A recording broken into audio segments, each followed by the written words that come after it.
Bonjour et bienvenue dans le podcast Dose d'Inspi. Je me présente, moi c'est Nadine et je suis là pour t'apporter ton carburant quotidien pour te booster à aborder sereinement ton entrée dans la vie active. Tu es étudiant ou étudiante, jeune ou moins jeune? Eh bien, ce podcast est là pour te proposer des interviews de professionnels uniques par leur parcours et une découverte de leur métier. Mais aussi, tu auras des étudiants et étudiantes qui nous partageront leurs défis de tous les jours pour préparer leur avenir. Alors, tu veux des actualités, des anecdotes, de la musique et des conseils pratiques? Alors installe-toi, mets tes écouteurs ou monte le son de tes enceintes et prends ta dose d'inspi.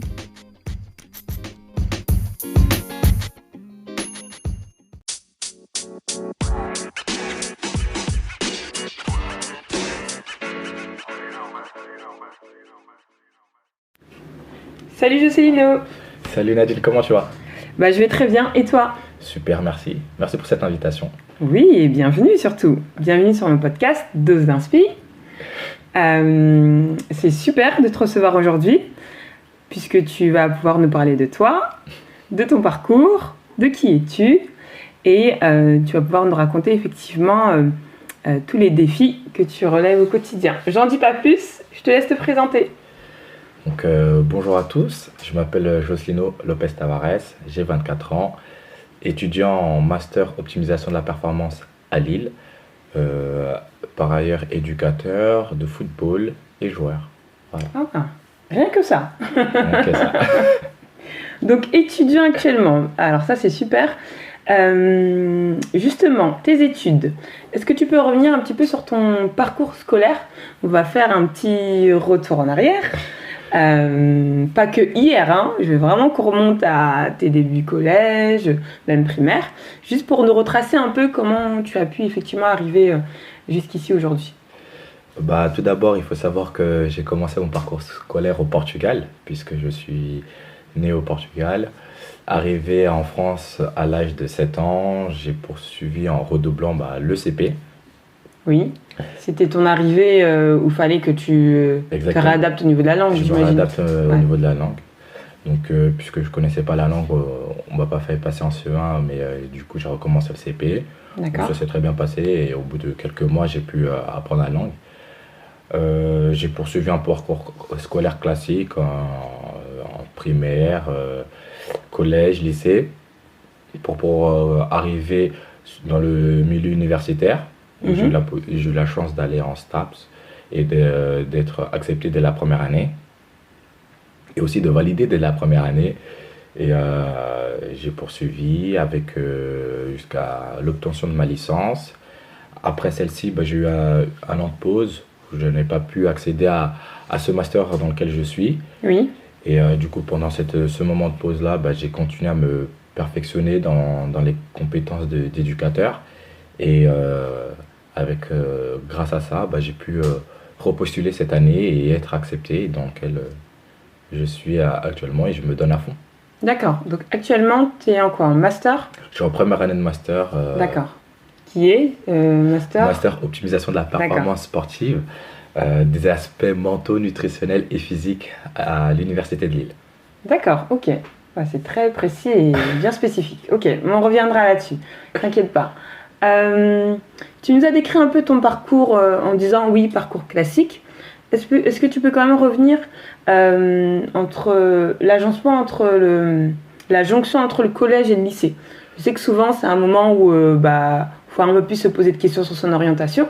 Qu'est-ce qui s'est passé pour toi? Et parce qu'on a l'impression que quand tu nous parles de ton parcours en arrivant directement à la fac où tu nous parles de STAPS, on se dit c'était peut-être une évidence.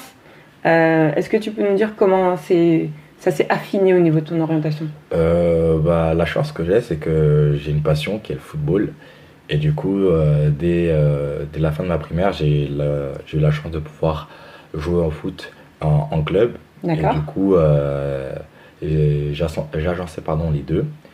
Arrivé au collège, ça semblait pour moi une évidence de continuer et de me spécifier dans le domaine scientifique pour lequel je m'intéressais.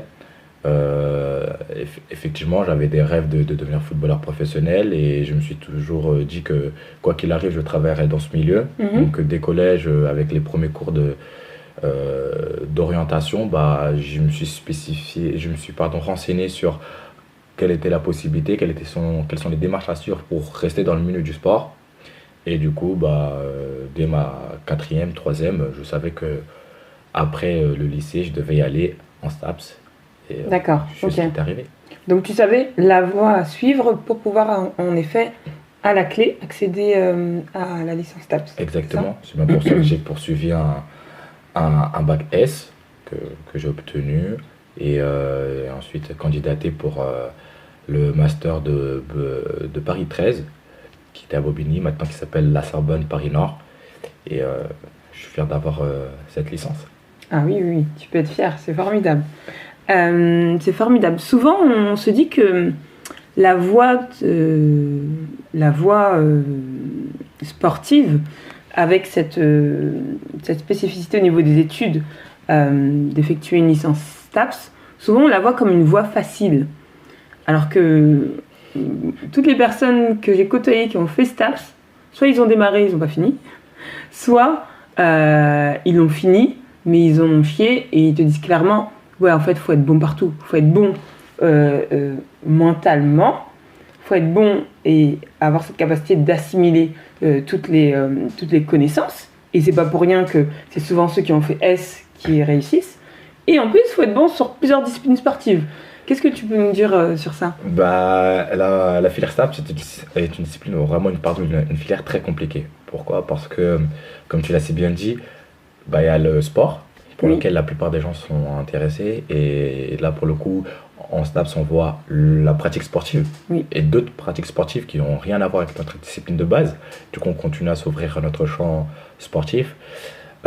Et on le voit à la pratique et la théorie. Donc, quand on fait de la théorie, de la natation pour savoir comment bien nager, comment on fait la théorie du rugby pour savoir comment plaquer en sécurité, bah, on apprend tout de suite à avoir des compétences autres que pratiques.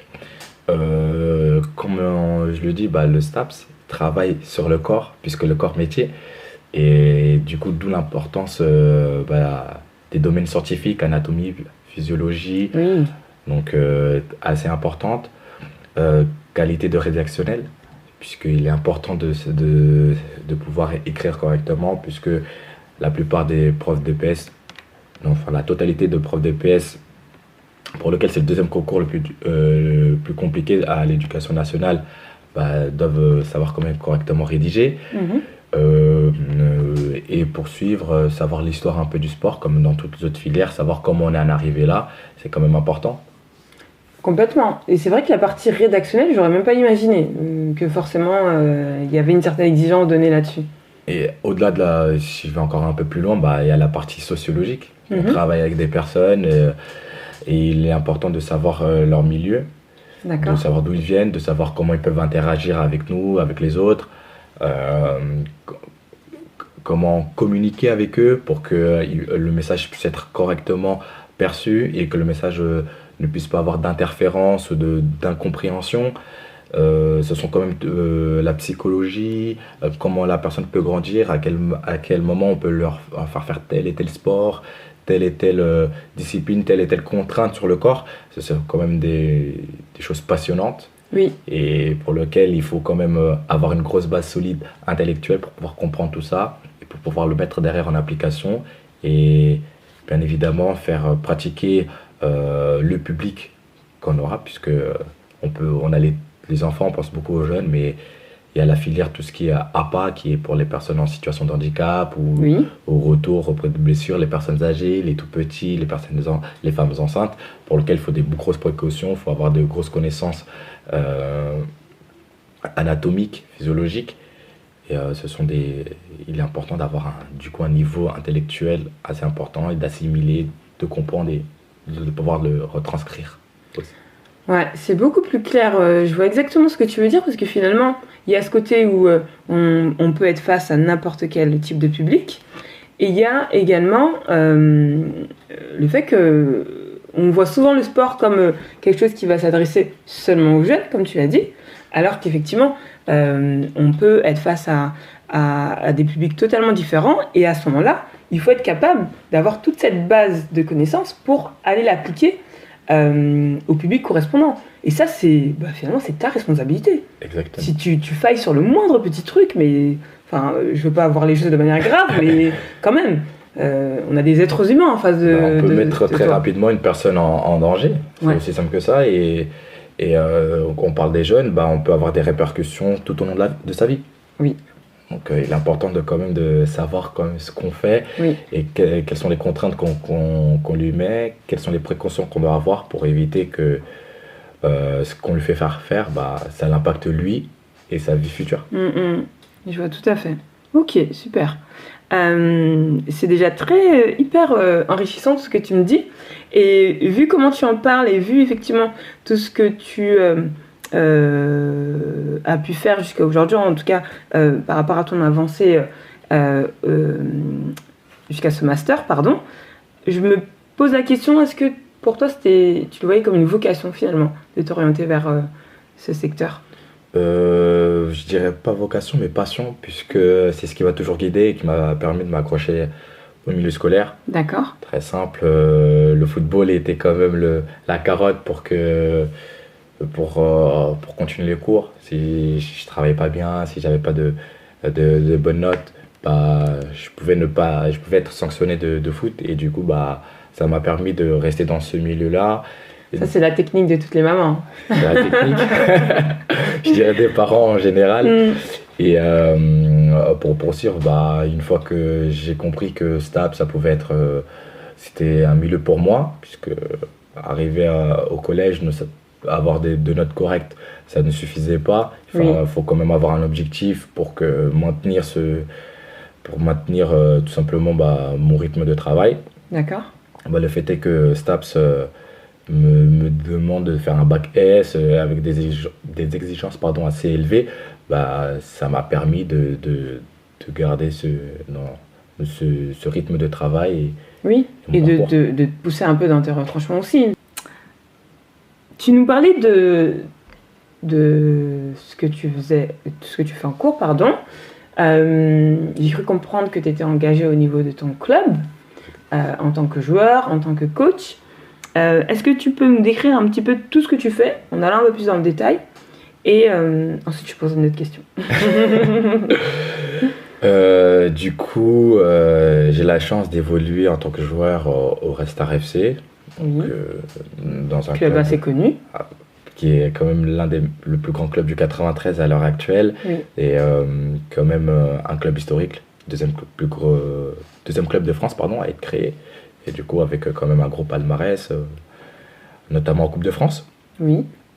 Par ailleurs, je suis éducateur depuis maintenant 8 ans au sein du même club, et où j'ai pris des engagements en tant qu'entraîneur, responsable de projet et entraîneur adjoint, comme je le suis actuellement avec mes études au sein de ce club.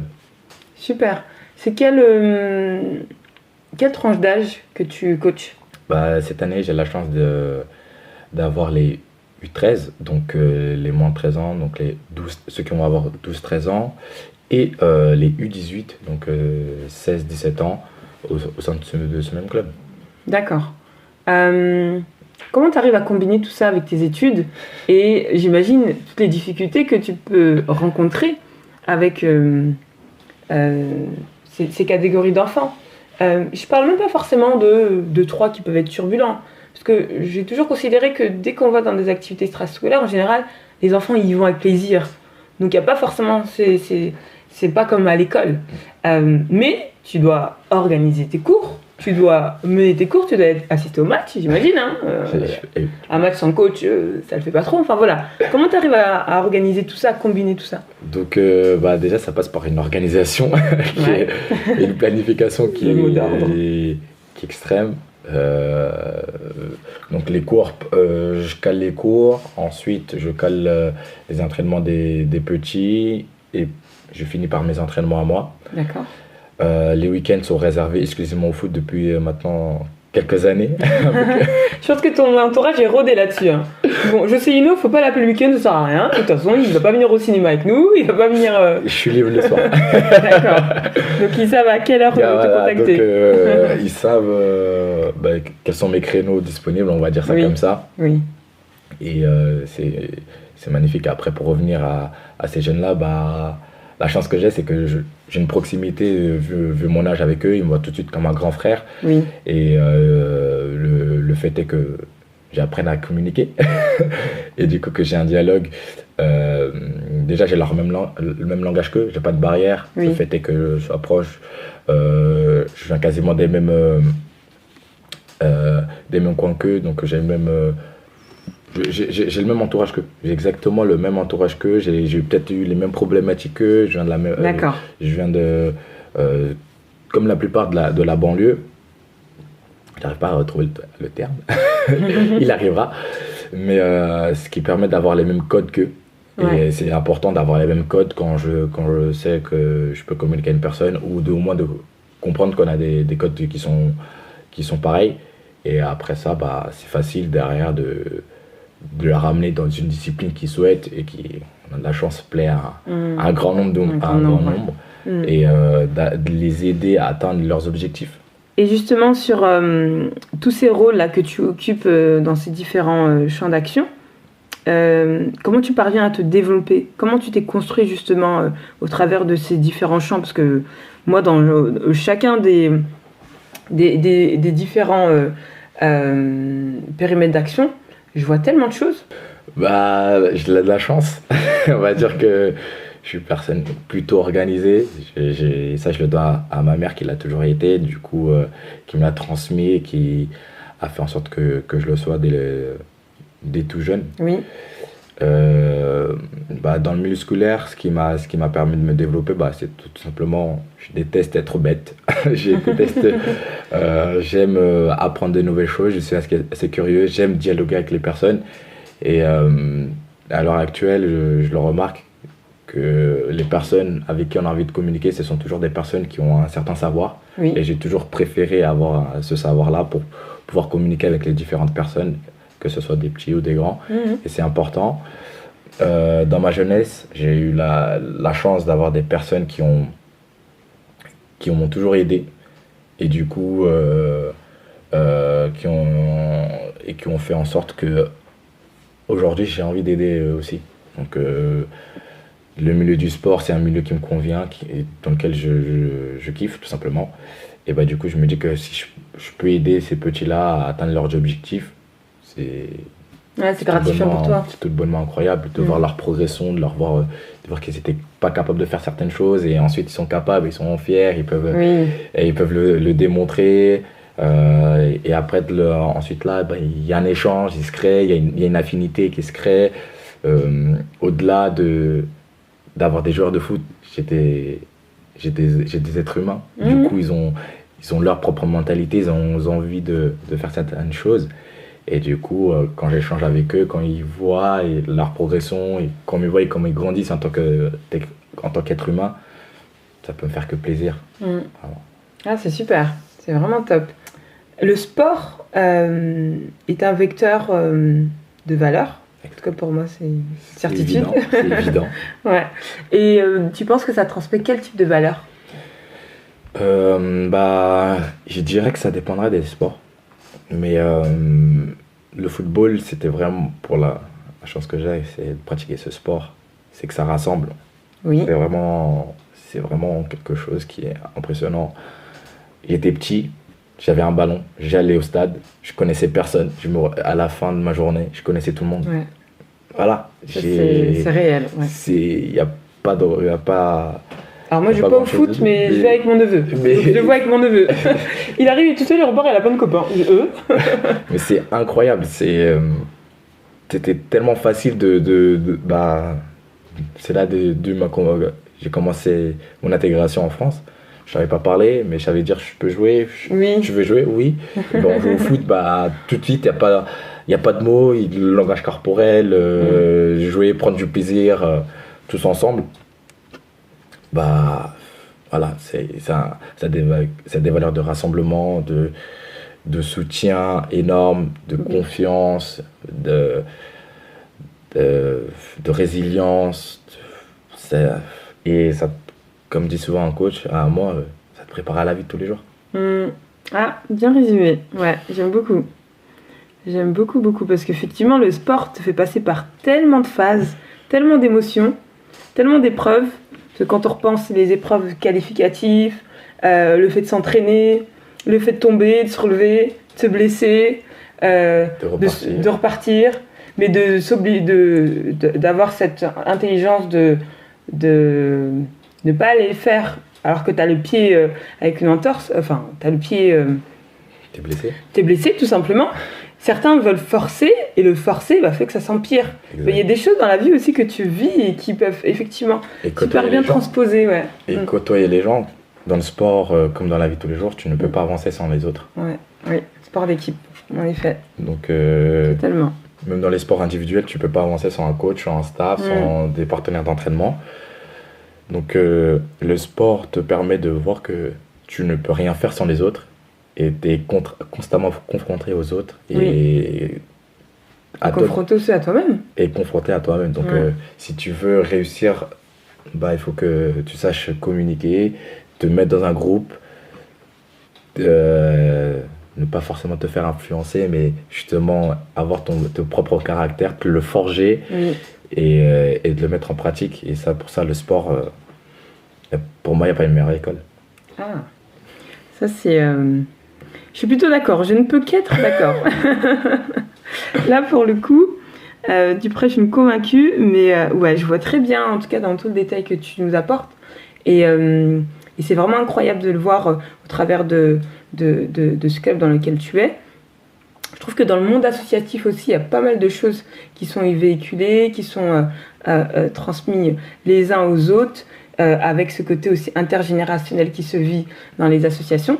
Est-ce que toi, tu es investi dans une ou plusieurs associations et qu'est-ce que ça t'apporte ? J'ai la chance d'être investi dans plusieurs associations.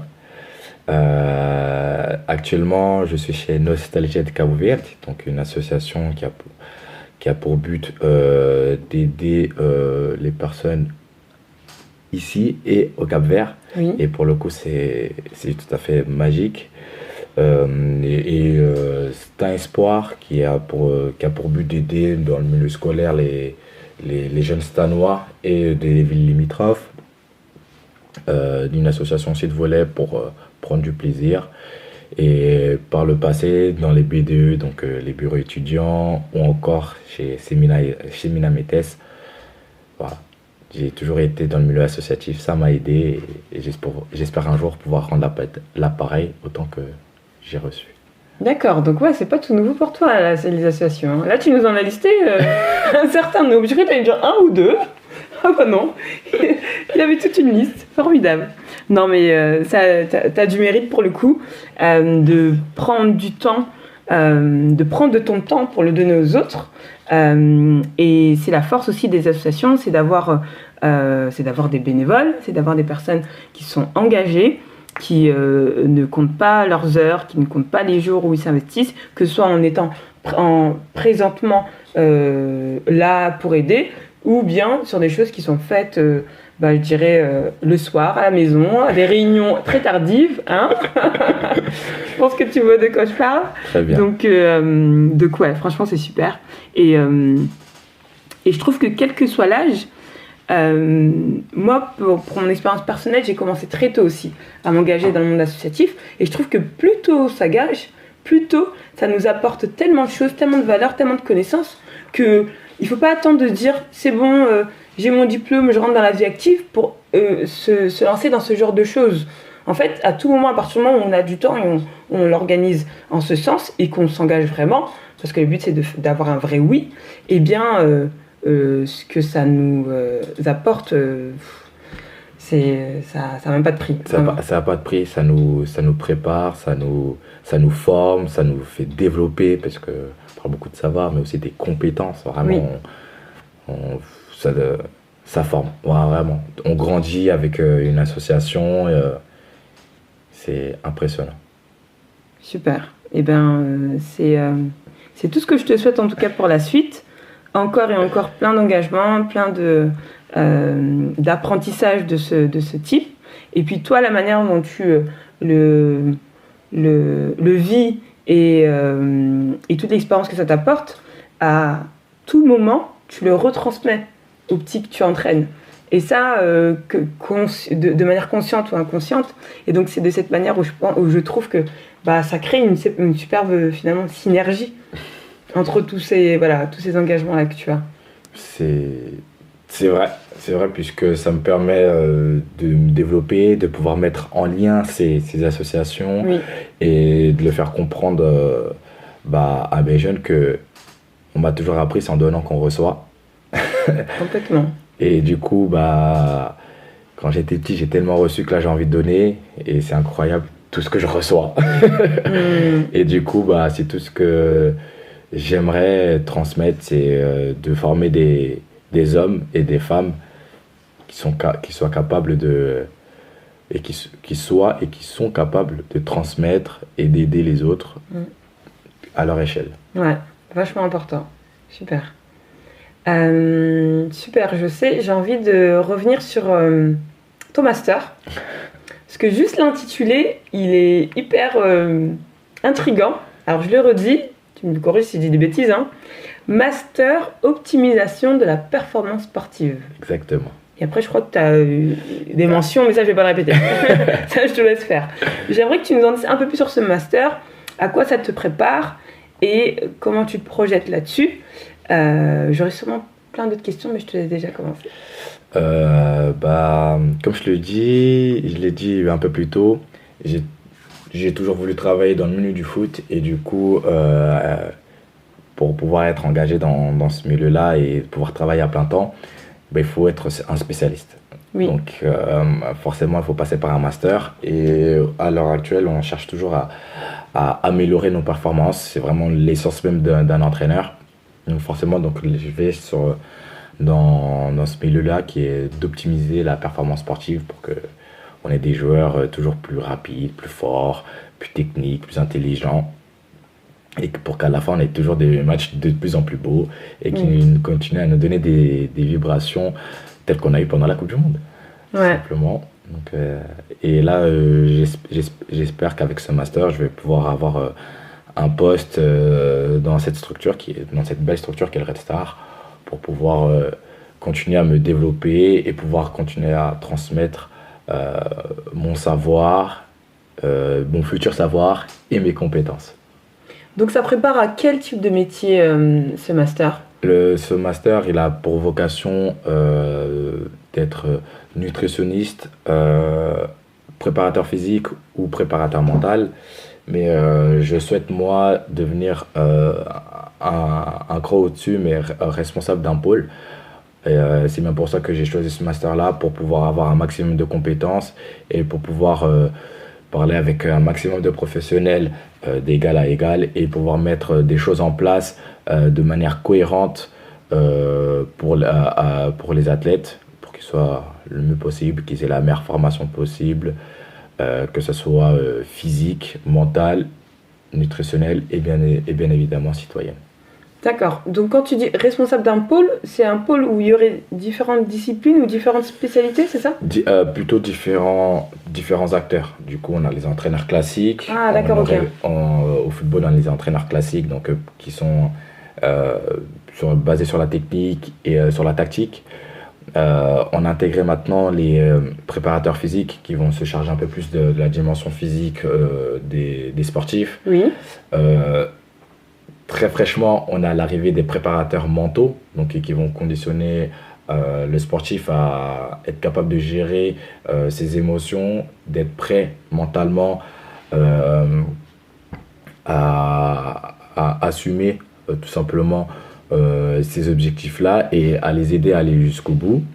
Et les nutritionnistes pour qu'ils puissent continuer à être toujours dans cette amélioration de la qualité la qualité physique du sportif afin qu'il évite les blessures, qu'il récupère mieux. Et moi, mon but, c'est justement de pouvoir gérer une équipe comme celle-là et pour pouvoir mettre des choses en place, des programmes, des méthodes d'entraînement pour que la formation du Red Star devienne l'une des meilleures en Europe, parce qu'on a un vivier extraordinaire, on a un mélange extraordinaire. Et j'espère pouvoir l'aider à atteindre sa juste valeur qui devrait être rayonnée à l'échelle internationale. Ah ouais, c'est cool parce qu'on sent l'ambition dans tout ce que tu nous expliques, on sent cet attachement vis-à-vis de ce club. Et puis c'est marrant effectivement cette vision que tu as. On voit tout de suite la vision que tu as, tu nous emmènes là dans 5 ans. Et en effet, dès qu'on le verra, on se dira ah ouais, Jocelyno, il nous l'avait dit de toute façon. Il nous l'avait dit.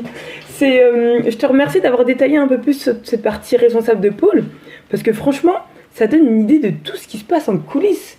Quand on parle d'un club de foot, ou j'imagine que dans les autres sports, ça doit être pareil. Et surtout là, à l'approche de JO 2024, moi je suis une passionnée des JO. Je trouve que c'est un moment où on a l'occasion de découvrir tellement de sports, parce qu'on sait que souvent on va tourner autour des sports qu'on préfère. Mais dès qu'il y a les JO, oui, t'as l'aviron, t'as n'importe quoi, t'as l'escrime, t'as des sports où effectivement qui sont pas aussi médiatisés que le foot ou le hand ou le basket. Et on n'y pense pas au fait que quand on voit un sportif dans son champ d'action, là, dans sa discipline, il y a toute une équipe derrière qui a travaillé pour l'amener où il est. Et c'est un travail de titan en fait. Les sportifs à l'heure actuelle représentent énormément de choses. Un sportif, pour qu'il puisse s'entraîner, il faut des locaux. Donc les locaux, c'est souvent les mairies, donc les collectivités. Il faut un staff derrière. Oui. Donc il faut qu'il y ait des entraîneurs, il faut qu'il y ait des préparateurs physiques, il faut qu'il y ait des préparateurs mentaux, il faut qu'il y ait des kinés, des masseurs. Il faut des personnes qui lui permettent d'avoir son déplacement. Parce que lui doit se concentrer uniquement sur ses performances sportives qui sont, faut dire ce qui est exceptionnel, puisque parfois il faut des années d'entraînement pour atteindre un niveau auquel il est, et lui il veut encore aller chercher plus loin. Il faut des personnes, des chercheurs, je vais vraiment y aller à l'extrême, les chercheurs, pour savoir si telle et telle méthode, laquelle est la plus efficace, laquelle qui lui permet de récupérer le mieux. Il faut, derrière les nutritionnistes, il faut qu'ils vivent. Du coup, il faut aller chercher une certaine somme d'argent. Ah oui, les sponsors aussi. Les sponsors, faut maintenant bien communiquer, puisque s'il ne communique pas bien, il se fait taper sur les doigts. Oui. Il faut qu'il soit capable de s'habiller correctement. Il représente plein de choses. L'image qu'il renvoie. Un sportif à l'heure actuelle, comme le disait très bien un prof à moi, c'est un héros. En France, un sportif devient un héros. Donc, si on prend le cas de Mbappé, de Martin Fourcaux, de Meyer, faut voir. Mais complètement. Et puis, n'importe quelle action qu'il va faire, ça peut avoir une résonance totalement positive comme totalement négative. Donc, il faut absolument faire attention à ce qu'ils peuvent faire. Et puis, c'est des vecteurs d'espoir aussi. C'est vecteurs d'espoir, c'est des vecteurs de rêve, c'est vecteur de tellement de choses, de bien-être, de bienséance à la fois, que malheureusement, dès qu'ils font la petite erreur, ils représentent tellement d'espoir pour certains, ils sont tapés sur les doigts, alors que faut pas oublier. Ce sont des humains. Exactement. On est d'accord, ce sont des humains. Super. Eh bien, c'est une chance d'avoir toutes ces explications, d'avoir tout ce détail sur, en effet, les coulisses. Moi, je me dis qu'il y a tellement de choses que le monde sportif nous apporte. Il y a tellement de choses que tu dois vivre toi en tant que coach, en tant que joueur. Mais il ne faut pas oublier que tu es encore jeune étudiant, je me permets de laisser le jeune. Donc du coup je me dis que est-ce que tu considères que tu as une certaine responsabilité justement à tenir par rapport à tout ça, et est-ce que tu as des moments aussi à toi pour justement un peu évacuer tout ça? Responsabilité, on a tous des responsabilités. À partir du moment où on dit oui, donc on s'engage à quelque chose, donc on est responsable. On est responsable de soi, on est responsable de ce qu'on a dit qu'on allait mettre en place, on est responsable de notre engagement. Donc on est forcément tous responsables un petit peu de ce qu'on fait. Euh, j'ai des responsabilités envers le Red Star FC, j'ai des responsabilités envers Nostalgie, j'ai des responsabilités envers mes parents et ma famille, j'ai des responsabilités envers mes profs, j'ai des responsabilités envers toutes les associations pardon, auxquelles j'appartiens, donc à ASV, c'est un espoir. Donc envers tout ça, j'ai des responsabilités. Et actuellement, pour le repos, très peu, mais j'ai de la chance. Comme tu dis si bien, je suis jeune, donc je récupère assez vite. Et si j'ai envie de construire mon avenir qui est loin d'être classique et d'être basique, bah, il n'y a pas le choix. Faut aller chercher. C'est maintenant que ça se joue, c'est ça que tu te dis. C'est exactement ça. J'ai de la chance, je suis entouré, notamment à Nostalgie, de femmes très fortes et des hommes très forts de caractère qui ont dû passer par des épreuves impressionnantes et sont contents de mener leur vie. J'ai une devise, j'ai envie d'être heureux. Je ne serais pas heureux forcément parce que je suis entraîneur de foot, je serais heureux parce que j'aurais ma vie de famille et j'aurais mes amis proches de moi et je serais en capacité de subvenir à leurs besoins. Et pour moi, de pouvoir mener ma vie comme moi je l'ai entendu, ça fait partie de mon bonheur. Ah, super. Il est carrément quasi en train de me faire pleurer, mais je vais pas, lâcher la larme. Faut pas. On va continuer. Je t'ai entendu parler de toute cette vie étudiante, effectivement, que tu vis et que tu arrives justement à jongler avec toutes tes activités. J'ai une question justement sur les défis que vous rencontrez aujourd'hui. Et je parle des étudiants post-bac. Hein. On va prendre vraiment lorsqu'on rentre dans les études supérieures. Il y a un certain nombre de défis, comme j'ai dit, hein, ou d'épreuves, ou en tout cas de difficultés par lesquelles on peut passer. Si demain, tu avais le pouvoir de changer 2 choses pour une vie étudiante meilleure, ce serait quoi ? Déjà donner accès à la formation auquel l'étudiant souhaiterait. Je m'exprime, une personne qui souhaite devenir médecin à l'heure actuelle doit passer par un concours. On forme de très bons médecins, mais on est toujours en insuffisance. Je me pose la question, pourquoi forcément être capable tout de suite maintenant, alors qu'il a 10 ans d'études? Qu'est-ce qui l'empêche d'être bon dans 10 ans? Puisque ta formation, elle se base sur 10 ans. Pourquoi aujourd'hui, maintenant? Pourquoi ne pas faire ce concours à la fin, ou plutôt un examen pour savoir s'il est capable de diagnostiquer, de prescrire ce qu'il faut. En gros, toi, tu aimerais bannir tout ce qui est concours d'entrée. Les concours d'entrée, je trouve que c'est une aberration.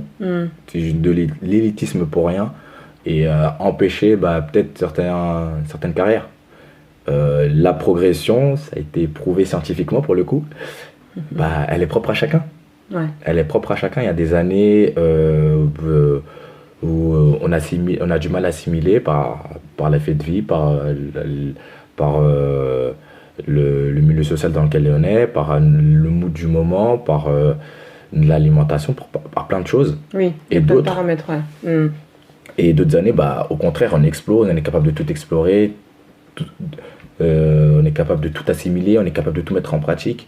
Et du coup, pourquoi ne pas vivre un peu à ce rythme-là et se baser sur des rythmes précis qui ne garantissent rien du tout, juste à part mettre un gros stress, des grosses anxiétés envers les personnes et détruire un petit peu, commencer déjà à détruire la santé de l'étudiant et non pas le rendre heureux. Oui, et puis il y en a qui courent après un rêve. Effectivement, quand ça s'écroule dès le début, à part essayer de contourner, il y en a qui le font en allant dans d'autres pays, en faisant d'autres choses. Mais oui, je trouve que le système français devrait en effet aider Là. Et dès cela, surtout qu'on parle, tu as donné le bon exemple, on parle d'un secteur où on est quasi en pénurie. Hein. Donc, et ce n'est qu'un exemple parmi tant d'autres. Et je pourrais prendre tellement d'autres d'exemples qui feront, qui amèneront au même résultat, où le fait est qu'on est en pénurie, où les meilleurs préfèrent aller ailleurs parce que choisissent une vie un peu plus confortable. Oui. Mais du coup, on garde pas on veut former des excellents, mais on veut pas former des très bons. Je trouve que c'est bête. On peut former des très bons et des excellents. Et on voit, au niveau du foot, on forme de très bons footballeurs et il y a des excellents footballeurs. Et pourquoi s'empêcher à cela? Et ça, c'est l'une des choses que je changerais. Et deuxième des choses, ça serait les moyens que je mettrais en place pour apprendre. Je trouve que les moyens d'apprentissage, les conditions dans lesquelles les étudiants doivent apprendre ne sont pas optimales. Non pas elles sont mauvaises, mais on est toujours en quête de faire mieux. Et c'est dans les meilleures conditions, c'est dans certaines conditions qu'on a les meilleurs et qu'on a les meilleures idées. Et pourquoi pas mettre tous tes étudiants dans de très bonnes conditions pour qu'ils puissent avoir cette créativité. Si on prend l'exemple de certaines boîtes à l'heure actuelle, Microsoft, Facebook, ce sont des étudiants qui les ont créés de base. Ils avaient à peu près notre âge. Ils ont dû lâcher l'école, ils ont dû lâcher tout ça pour pouvoir créer. Pourquoi devoir lâcher, faire un choix? Pourquoi pas faire les deux en même temps? Oui. Et comment on fait pour accompagner une personne qui fait les deux? Voilà. Il n'y a pas des statuts maintenant qui existent? Tu parles de l'entrepreneuriat là, quand tu penses études et entrepreneuriat. Pas que, ça peut être ça peut être d'autres choses aussi. Ça peut être autre chose aussi. Études d'entrepreneuriat, études et les sportifs de haut niveau, même s'il y a certains statuts, mais si je prends l'exemple des gymnastes, oui. Et c'est tout petit. D'avoir ces statuts-là, il faut avoir un suivi médical approfondi, il faut avoir ci, il faut avoir ça, et si les parents ne sont pas derrière, ce sont des rêves ou des carrières qui ne peuvent pas aller. Du coup, on se base énormément sur les parents et non pas réellement sur les capacités à transmettre et à pouvoir permettre à ces jeunes-là de fleurir et d'être à leur maximum de leur potentiel. Très bien, ok. Je note du coup les deux choses que tu changerais. Ce serait les moyens, les conditions en tout cas mises en œuvre pour une vie étudiante meilleure, en tout cas plus optimale comme tu l'as dit. Et le premier, tu m'as dit de permettre la progression, l'apprentissage oui, bannir tout ce qui est concours d'entrée, voilà, c'était ça. Ouvrir la porte à tout le monde et former le plus possible. Et finalement, si on faisait ça, cette espèce de sélection naturelle se ferait, parce qu'à un moment donné, peut-être que ceux qui finalement s'y retrouvent plus vont lâcher. Ceux qui se sont accrochés, finalement, peut-être que s'il y avait eu un concours d'entrée, il n'y aurait pas eu, mais ils ont tenu bon, ils ont appris plein de choses. Et en effet, si on revient sur l'exemple du docteur, de toute façon, il a 10 ans pour justement pouvoir assimiler tout ce qui est assimilé et passer les différentes étapes. Donc, je vois plutôt ce que tu veux dire.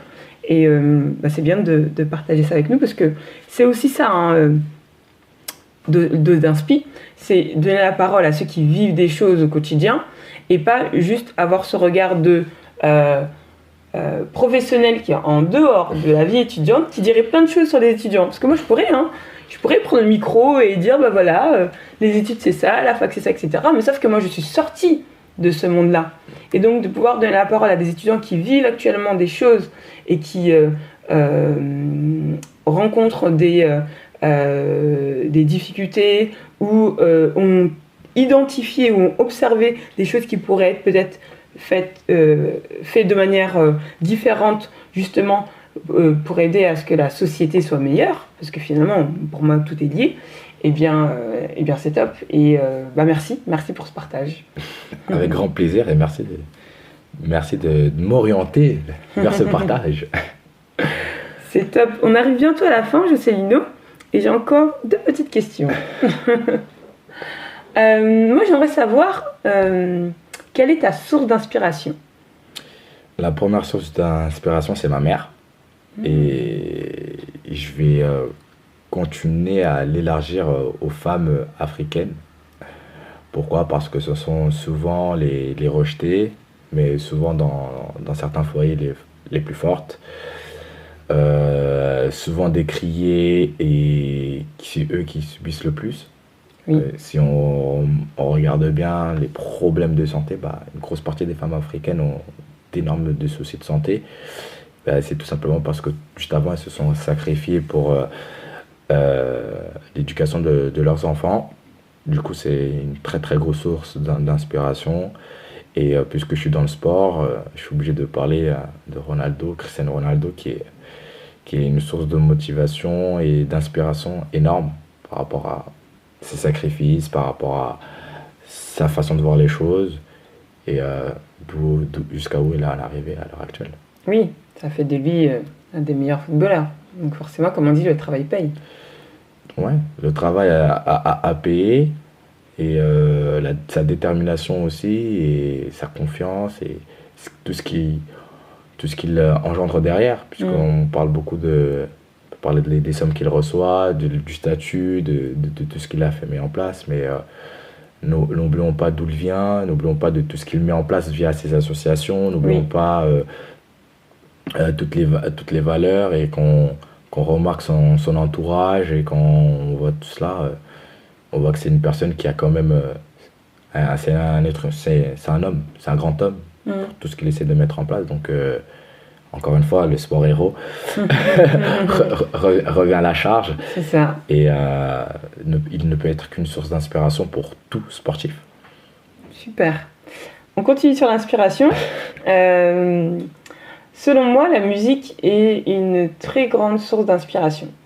Et j'aimerais savoir si c'est le cas pour toi et si tu as un artiste ou un style de musique ou voilà, ou peut-être un titre qui, dès qu'on le met, c'est une telle source d'inspiration pour toi que c'est automatique. Il y en a deux. Il y a Kerry James. Oui, Donc, forcément, bon, Lézard, Kerry James, grosse source d'inspiration pour tout ce qu'il a mis en place.